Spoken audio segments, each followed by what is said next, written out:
ಪ್ರತಿದಿನ ಜೋರಾಗಿ ಮಳೆ ಆಗ್ತಾ ಇದೆ.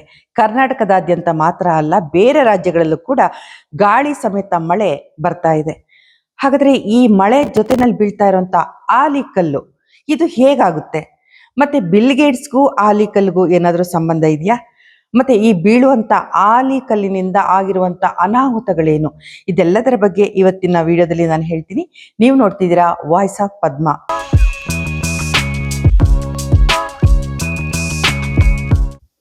ನಮಸ್ಕಾರ, ನಾನು ಪದ್ಮಾ ಶಿವಮೊಗ್ಗ. ಸ್ನೇಹಿತರೆ, ಬಿಸಿಲಿನ ಧಗೆಗೆ ಎಲ್ಲರೂ ಬಸವಳಿದಿದ್ವಿ, ಸುಸ್ತಾಗಿದ್ವಿ. ಮಳೆ ಬಂದರೆ ಸಾಕಪ್ಪ ಅನ್ನುವಾಗ ಮಳೆರಾಯ ಬಂದಿದ್ದಾನೆ, ಜೊತೆಯಲ್ಲಿ ಆಲಿಕಲ್ಲನ್ನು ತಂದಿದ್ದಾನೆ. ಈ ಆಲಿಕಲ್ಲು ಹೇಗಾಗುತ್ತೆ? ಈಗ ಒಂದು ವದಂತಿ ಹರಡಿದೆ. ಅದೇನಂತಂದ್ರೆ, ಬಿಲ್ ಗೇಟ್ಸ್ ಮಾಡಿದಂಥ ಪ್ರಯೋಗದಿಂದ ಈ ಆಲಿಕಲ್ಲು ಇಲ್ಲಿ ಬಂದು ಬೀಳ್ತಾ ಇದೆ ಅಂತ. ಬಿಲ್ ಗೇಟ್ಸ್ ಪ್ರಯೋಗ ಮಾಡಿದ್ದಾದ್ರೂ ಏನು?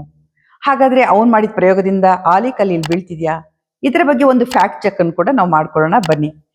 ಅದಕ್ಕೂ ಮುಂಚೆ ನಾನು ಆಲಿಕಲ್ಲು ಹೇಗಾಗುತ್ತೆ ಅನ್ನೋದನ್ನ ನಿಮ್ಗೆ ಹೇಳ್ಬಿಡ್ತೀನಿ. ಭೂಮಿಯ ಮೇಲಿನ ತಾಪ ಮೇಲಕ್ಕೆ ಚಲಿಸತ್ತೆ, ಅಂದ್ರೆ ಆಕಾಶದ ಕಡೆಗೆ ಚಲಿಸತ್ತೆ. ಇಲ್ಲಿ ಆಕಾಶದಲ್ಲಿ ಮೋಡಗಳು ನೀರಿನ ತೇವಾಂಶದ ಜೊತೆನಲ್ಲಿ ಚಲಿಸ್ತಾ ಇರತ್ತೆ. ಯಾವಾಗ ಈ ಬಿಸಿಗಾಳಿ ಮೇಲಕ್ಕೆ ಹೋಗುತ್ತೋ ಆ ಬಿಸಿಗಾಳಿ ಏನ್ ಮಾಡುತ್ತೆ ಅಂದ್ರೆ ಆ ಮೋಡಗಳನ್ನು ಇನ್ನಷ್ಟು ಮೇಲಕ್ಕೆ ತಳ್ಳತ್ತೆ. ಹೀಗೆ ತಳ್ಳಿದಂತ ಮೋಡಗಳು ಫ್ರೀಸಿಂಗ್ ಪಾಯಿಂಟ್ ಅಂತ ಏನಿರುತ್ತೆ, ಆ ಫ್ರೀಸಿಂಗ್ ಪಾಯಿಂಟ್ ಅನ್ನ ದಾಟಿ ಮೇಲಕ್ಕೆ ಹೋಗುತ್ತೆ. ಇಲ್ಲಿ ಒಂದು ವಿಷಯನ ನಾನು ಹೇಳಬೇಕು. ಈ ಫ್ರೀಸಿಂಗ್ ಪಾಯಿಂಟ್ ಅಂತ ನಾನು ಹೇಳದ್ನಲ್ಲ, ಅದು ಆಕಾಶದಲ್ಲಿ ಏನೋ ಇದೆ. ಆ ಫ್ರೀಸಿಂಗ್ ಪಾಯಿಂಟ್ ಭೂಮಿಯಿಂದ ಸುಮಾರು ಒಂದು 10-12 ಕಿಲೋಮೀಟರ್ ಎತ್ತರದಲ್ಲಿದೆ, ಅಂದ್ರೆ ದೂರದಲ್ಲಿದೆ. ಹೀಗೆ ಮೇಲ್ಗಡೆ ಇರುವಂತ ಆ ಫ್ರೀಸಿಂಗ್ ಪಾಯಿಂಟ್ ನ ಮೇಲ್ಭಾಗ ತಾಪಮಾನ ಬಹಳ ಕಡಿಮೆ ಇರುತ್ತೆ, ಅಂದ್ರೆ -°C ಇರುತ್ತೆ. ಆ ಫ್ರೀಸಿಂಗ್ ಪಾಯಿಂಟ್ ನ ಕೆಳಭಾಗದಲ್ಲಿ ತಾಪಮಾನ ಜಾಸ್ತಿ ಇರುತ್ತೆ. ಹಾಗಾಗಿ ಈ ಮೋಡಗಳು ಆ ಫ್ರೀಸಿಂಗ್ ಪಾಯಿಂಟ್ ಅನ್ನ ದಾಟಿ ಮೇಲಕ್ಕೆ ಹೋದಾಗ ಏನಾಗುತ್ತೆ ಅಂದ್ರೆ, ಅದರಲ್ಲಿರುವಂತ ತೇವಾಂಶ ಮಂಜಿನ ಗಡ್ಡೆಗಳಾಗಿ ಐಸ್ ಆಗಿ ರೂಪುಗೊಳ್ಳುತ್ತೆ. ಅಂದ್ರೆ ಯಾವಾಗ ತಾಪಮಾನ ಕಡಿಮೆ ಇರುತ್ತೆ, -0.C ಇರುತ್ತೋ ಆ ಸಂದರ್ಭದಲ್ಲಿ ನೀರು ಮಂಜಾಗುತ್ತೆ, ಮಂಜುಗಡ್ಡೆ ಆಗುತ್ತೆ ಅನ್ನೋದು ಸಹಜವಾಗಿ ಎಲ್ಲರೂ ಒಪ್ಪುವಂತ ಮಾತೇ ಆಗಿದೆ.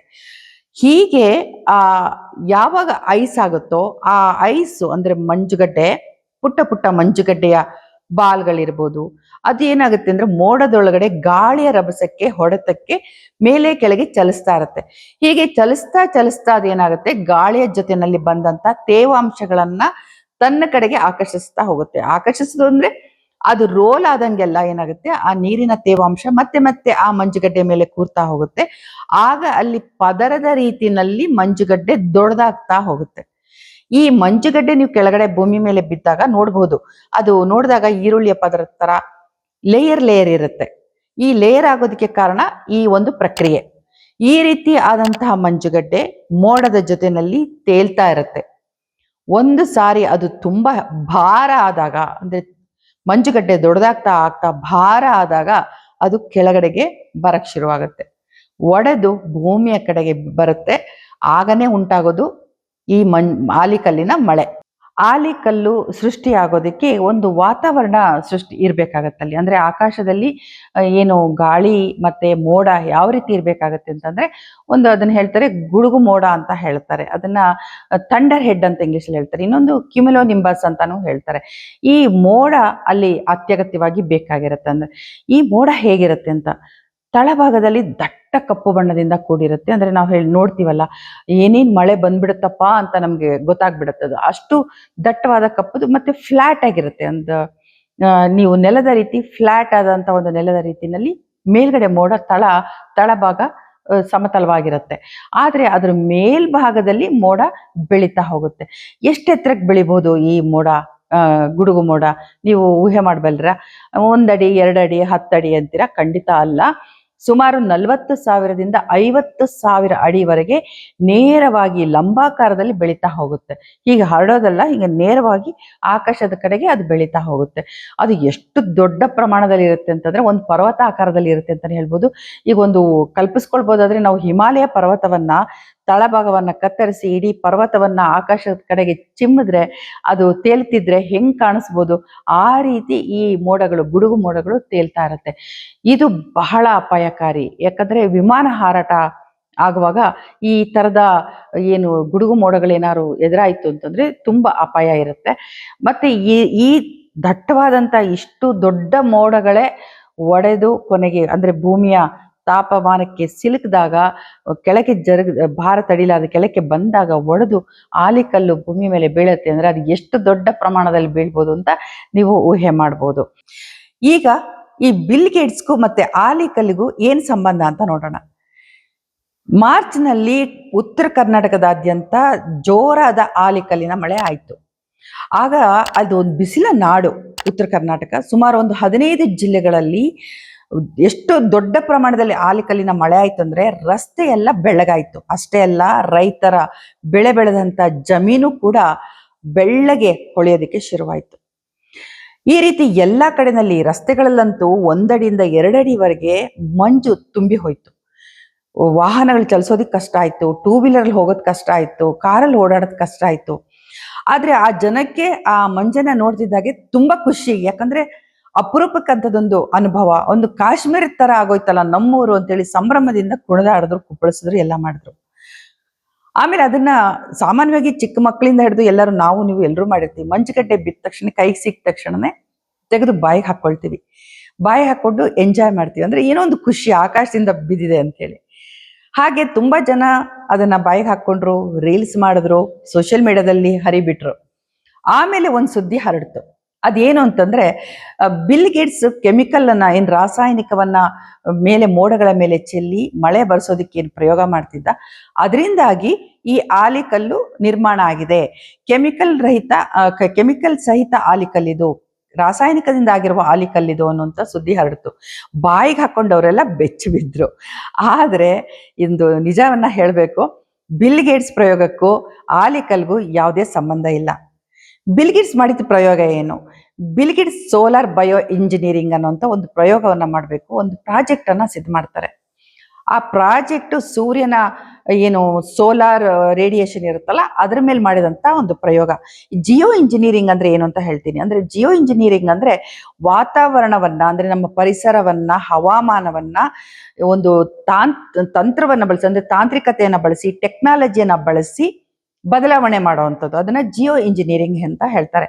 ಈ ತರದ ಒಂದು Jio engineering, solar Jio engineering ಅನ್ನ ಬಿಲ್ ಗೇಟ್ಸ್ ಸಿದ್ಧ ಮಾಡಿರ್ತಾನೆ. ಅವ್ರು ಮಾಡಿದಂತ ಈ ಜಿಯೋ ಇಂಜಿನಿಯರಿಂಗ್ ಪ್ರಾಜೆಕ್ಟ್ ಏನಾಗುತ್ತೆ, 2024 ಅಂದ್ರೆ 2024 ಕ್ಲೋಸ್ ಆಗುತ್ತೆ. ಅದರಲ್ಲಿ ಅವರಿಗೆ ಯಾವುದೇ ರೀತಿಯ ಅನುಕೂಲ, ಮತ್ತೆ ಅದ್ರ ಬಗ್ಗೆ ತುಂಬಾ ಡಿಸ್ಕಷನ್ ಆಯ್ತು. ಇದರಿಂದ ಪರಿಸರದ ಮೇಲೆ ಯಾವ ತರ ಪರಿಣಾಮ ಬೀರ್ಬೋದು, ಏನಾಗ್ಬೋದು ಅಂತ. ಅಂದ್ರೆ ಆ ಸೋಲಾರ್ ಜಿಯೋ ಇಂಜಿನಿಯರಿಂಗ್ದು ಪ್ರಯೋಗ ಯಾವ ತರ ಅಂತಂದ್ರೆ, ಸೂರ್ಯನ ಕಿರಣಗಳು ಏನ್ ಭೂಮಿಯನ್ನ ಸುಡ್ತಾ ಇದೆ, ಆ ಹೀಟ್ ಅನ್ನ ಕಡಿಮೆ ಮಾಡಬೇಕು. ಭೂಮಿ ಇವತ್ತು ತಾಪಮಾನದನ್ನ ಹೆಚ್ಚುತ್ತಾ ಇದೆ ಭೂಮಿದು. ಇದನ್ನ ಕಡಿಮೆ ಮಾಡ್ಬೇಕು ಅಂದ್ರೆ ಆ ಕಿರಣಗಳನ್ನ ರಿವರ್ಸ್ ಹೇಗೆ ನಾವು ವಾಪಸ್ ಆಕಾಶದ ಕಡೆಗೆ ಕಳಿಸ್ಬೋದು ಅನ್ನೋದು. ಈ ತರ ಸೋಲಾರ್ ಜಿಯೋ ಇಂಜಿನಿಯರಿಂಗ್ ಪ್ರಯೋಗ ಮಾಡ್ಬೇಕು ಅಂತ ಅಂದ್ರೆ ಅದೊಂದು ಪ್ರಾಜೆಕ್ಟ್ ನ ತಗೊಂಡಂತ ಬಿಲ್ ಗೇಟ್ಸ್ ಅದನ್ನ ಏನ್ ಮಾಡ್ತಾರೆ, 2024 ಕ್ಲೋಸ್ ಮಾಡ್ತಾರೆ. ಹಾಗಾಗಿ ಅದಕ್ಕೂ ಈ ಮಂಜುಗಡ್ಡೆ ಏನು ಆಲಿಕಲ್ ಬೀಳ್ತಾ ಇದೆ ಈಗ, ಅದಕ್ಕೂ ಯಾವುದೇ ರೀತಿಯ ಸಂಬಂಧ ಇಲ್ಲ. ಹಾಗಾಗಿ ಬಾಯಿಗೆ ಆಲಿಕಲ್ ಹಾಕೊಂಡವರೆಲ್ಲ ಸಮಾಧಾನವಾಗಿ ನಿರಾಳವಾಗಿ ಇರಬಹುದು. ಈ ಕೃತಕ ಮಳೆಯನ್ನ ಹೇಗ್ ಬರೆಸ್ತಾರೆ ಅಂತ ನೋಡೋಣ. ಇದನ್ನ ಕ್ಲೌಡ್ ಸೀಡಿಂಗ್ ಅಂತ ಹೇಳ್ತಾರೆ. ಅಂದ್ರೆ ಮೋಡ ಬಿತ್ತನೆ ಅಂತ ಕನ್ನಡದಲ್ಲಿ ಹೇಳ್ತಾರೆ. ಇದನ್ನ ಭೂಮಿಯಿಂದ ಸುಮಾರು 1-2 ಕಿಲೋಮೀಟರ್ ಮೇಲೆ ಹೋಗಿ ಅಲ್ಲಿ ಮೋಡದ ಮೇಲೆ ಕೆಲವು ರಾಸಾಯನಿಕಗಳನ್ನ ಸಿಂಪಡಿಸ್ತಾರೆ. ಅಂದ್ರೆ ವಿಮಾನದ ಮೂಲಕ ಈ ರಾಸಾಯನಿಕವನ್ನ ಸಿಂಪಡಿಸ್ತಾರೆ. ಅಂದ್ರೆ ಅದರಲ್ಲಿ ಪೊಟ್ಯಾಷಿಯಂ ಅಯೋಡೈಡ್, ಮತ್ತೆ ಸಿಲ್ವರ್ ಅಯೋಡೈಡ್, ಮತ್ತೆ ಘನ ಕಾರ್ಬನ್ ಡೈಆಕ್ಸೈಡ್, ಮತ್ತೆ ಕೆಲವು ಲವಣಗಳ ಮಿಶ್ರಣವನ್ನ ಈ ಮೋಡಗಳ ಮೇಲೆ ಸಿಂಪಡಿಸಿದಾಗ ಅವು ಹನಿಯಾಗಿ, ನೀರಾಗಿ ಪರಿವರ್ತನೆಯಾಗಿ ಮಳೆಯಾಗಿ ಭೂಮಿಗೆ ಬೀಳುತ್ತೆ. ಈ ಮೋಡ ಬಿತ್ತನೆಯನ್ನ ಹಲವು ದೇಶಗಳಲ್ಲಿ ಮಾಡ್ತಾ ಇದ್ದಾರೆ. ಅಮೆರಿಕದಂತ ದೇಶದಲ್ಲಿ ಹೆಚ್ಚು ಬಾರಿ ಇದನ್ನ ಮಾಡಿದ್ದಾರೆ ಅಂತ ಹೇಳ್ಬೋದು. ಹಾಗೆ ಅರಬ್ ಕಂಟ್ರಿಗಳಲ್ಲೂ ಕೂಡ ಇದನ್ನ ಪ್ರಯೋಗಗಳನ್ನ ಮಾಡಿದ್ದಾರೆ. ಈಗ ನಮ್ಮ ದೇಶದಲ್ಲಿ ಕೂಡ ಈ ತರ ಪ್ರಯೋಗಗಳಾಗಿದೆ. ಜೊತೆಯಲ್ಲಿ ಕರ್ನಾಟಕದಲ್ಲಿ ಕಾಂಗ್ರೆಸ್ ಸರ್ಕಾರ ಇದ್ದಾಗ ಇದನ್ನ ಪ್ರಾಜೆಕ್ಟ್ ವರ್ಷಧಾರೆ ಅನ್ನೋ ಹೆಸರಿನಲ್ಲಿ ಮೋಡ ಬಿತ್ತನೆ ಕಾರ್ಯವನ್ನ ಹಮ್ಮಿಕೊಳ್ಳಲಾಗಿತ್ತು.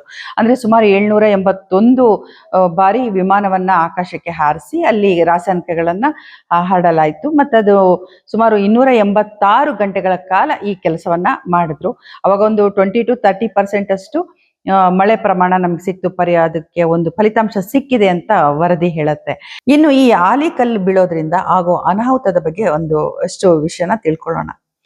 ಏನಂದ್ರೆ ಕಣ್ಣಿಗೆ ಹಬ್ಬ, ಆಲಿಕಲ್ಲು ಬೀಳ್ತಿದ್ರೆ ನಮ್ ಕಣ್ಣಿಗೆ ಹಬ್ಬ. ಆದ್ರೆ ಹೊಟ್ಟೆಗೆ ಊಟಕ್ಕೆ ಭಂಗ.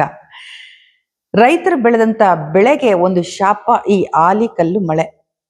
ಅದು ಬೀಳೋ ರಭಸಕ್ಕೆ ಒಂದು ಗೋಲಿ ಗಾತ್ರದ ಆಲಿಕಲ್ಲಿಂದ ಹಿಡಿದು ಬಟಾಣಿ ಗಾತ್ರದ ಆಲಿಕಲ್ ಇರಬಹುದು, ಅಷ್ಟು ಸಣ್ಣ ಗಾತ್ರದ್ದಾಗಿದ್ರು ಕೂಡ ಆ ರಾಶಿ ರಾಶಿ ಬೀಳೋ ರಭಸಕ್ಕೆ ಬೆಳೆಗಳೆಲ್ಲ ನೆಲ ಕಚ್ಚಿಬಿಡುತ್ತೆ, ನಾಶ ಆಗ್ಬಿಡುತ್ತೆ.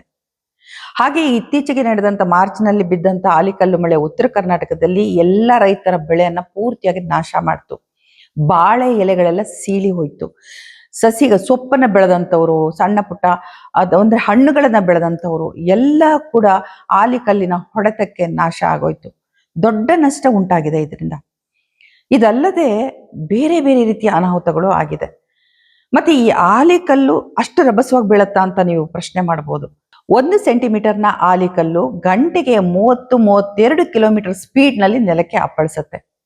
ಹಾಗೆ ಈ ಆಲಿಕಲ್ಲಿನ ಸೈಜ್ ಎಷ್ಟಿರುತ್ತೆ ಅಂತ ಹೇಳಿ ನಾವು ಯೋಚನೆ ಮಾಡೋಣ. ಈ ಆಲಿಕಲ್ಲಿನ ಸೈಜ್ 1 ಇಂಚಿನಿಂದ 20 ಸೆಂಟಿಮೀಟರ್ ವರೆಗೆ ಇರೋ ಸಾಧ್ಯತೆಗಳಿದೆಯಂತೆ. ಅಷ್ಟು ದೊಡ್ಡ ಆಲಿಕಲ್ ಬಿದ್ದಿದೆ.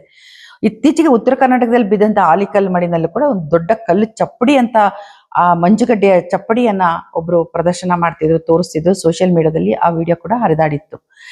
ಅಷ್ಟು ದೊಡ್ಡ ಗಾತ್ರದ ಮಂಜುಗಡ್ಡೆ ಕೆಳಗೆ ನೆಲಕ್ಕೆ ಅಪ್ಪಳಿಸುತ್ತೆ ಅಂತಂದ್ರೆ ಅದು ಯಾರ ಮೇಲಾದ್ರೂ ಬೀಳ್ಬೋದು, ಯಾರು ಬೇಕಾದ್ರೂ ಸಾಯ್ಬೋದು.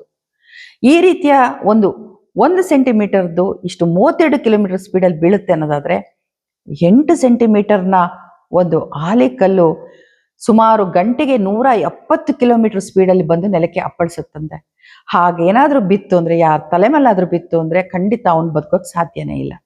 ಇತಿಹಾಸದಲ್ಲಿ ದೊಡ್ಡ ದೊಡ್ಡ ಅನಾಹುತಗಳಾಗಿರೋದು ದಾಖಲಾಗಿದೆ.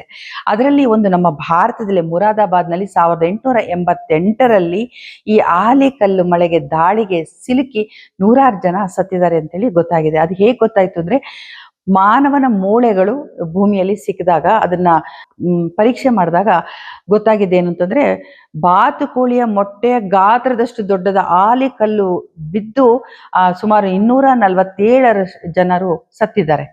ಇದು ನಮ್ಮ ದಾಖಲೆಯಲ್ಲಿ ಸಿಗುತ್ತೆ ನಮಗೆ. ಅದೇ ರೀತಿ ಚೀನಾದಲ್ಲಿ ಕೂಡ ಕೇವಲ 5 ನಿಮಿಷ ಆಲಿಕಲ್ ಮಳೆಗೆ ಸುಮಾರು 200 ಜನ ಸತ್ತಿದ್ದಾರೆ.